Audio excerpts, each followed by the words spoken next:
La papeterie du Poitou est une entreprise située à 2 pas du Futuroscope à Beaumont-Saint-Cyr dans la Vienne. Nous sommes sur site 70 salariés et nous fabriquons du papier cadeau, des sacs cadeaux et des sachets également. Suite à l'arrêt de travail de Lionel, nous nous sommes rapprochés de la médecine du travail, de Cap Emploi et du fournisseur afin d'aménager son poste suivant les recommandations médicales qui nous ont été fournies. Grâce aux solutions apportées par Cap Emploi, on a pu du coup maintenir le poste de Lionel et éviter un licenciement. Cette expérience a permis à Lionel de rester sur son poste de travail avec un aménagement vraiment adapté à ses besoins. Et ça a été un projet avec une bonne coordination et une bonne implication du salarié aussi qui a pu échanger par rapport à ses besoins auprès de Cap Emploi. Nous avons été sollicités au titre de Cap Emploi par le médecin des services de santé au travail, nous signalant un besoin d'aménager un poste de travail pour un salarié en CDI, déjà en arrêt de travail depuis juillet 2019. Nous avons pris contact dans un premier temps avec ce dernier pour évaluer sa difficulté et les contraintes liées à sa situation de handicap. Puis nous avons pris rendez-vous en entreprise avec le médecin, le salarié, le directeur, afin de procéder à une étude de poste. Cela consiste en une observation du process de travail et de ses contraintes, puis en une recherche des moyens de compensation possibles, en adéquation avec les préconisations du médecin, les dires du salarié et les possibilités de l'employeur.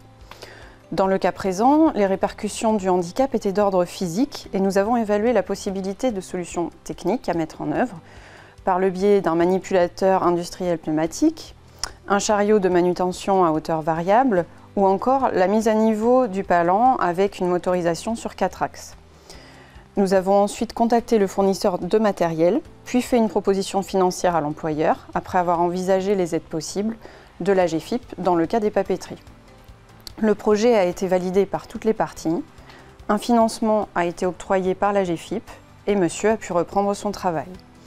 À 6 mois, nous opérons toujours un contact ou un rendez-vous de suivi, de sorte à s'assurer de la pérennité de l'aménagement mis en place, et il arrive que la situation évolue et nous entraîne dans un aménagement complémentaire.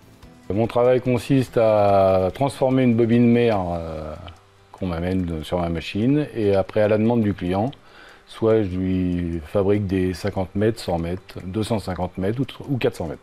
Alors mes difficultés de santé ont commencé il y a déjà quelques années par des lumbagos, des sciatiques, et après ça s'est détérioré et suite aux charges lourdes répétitives, mon dos a eu de plus en plus de douleurs et je me suis arrêté à peu près plus d'1 an et demi. Ouais. La gêne c'était surtout par rapport aux charges lourdes, tous les bobineaux à transader sur les palettes, les axes à mettre dans les bobines, parce que c'est à peu près 20 kg à chaque fois, donc plusieurs fois par jour.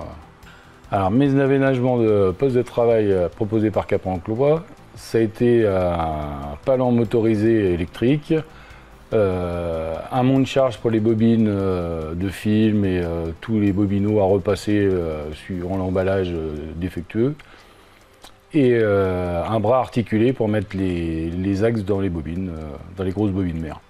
Pendant mon arrêt de travail, je suis venu valider les conclusions d'aménagement de poste avec Cap Emploi et avant l'ouverture du dossier final, quoi. Aujourd'hui, il y a une nette amélioration pour les difficultés, toute la pénibilité que j'avais avant, montage de bobines, montage du film plastique, montage des axes. Là, il n'y a plus aucun effort. Non, là, c'est vraiment très bien. Cette expérience est plutôt positive pour nous et surtout pour Lionel, parce qu'il a pu être impliqué du début à la fin du process. Il a pu valider avec Cap Emploi si les aménagements proposés étaient vraiment adéquats à sa maladie et à son poste. Il y a vraiment eu une bonne coordination entre tous les acteurs, donc l'employeur, la médecine du travail, Cap Emploi et puis le fournisseur.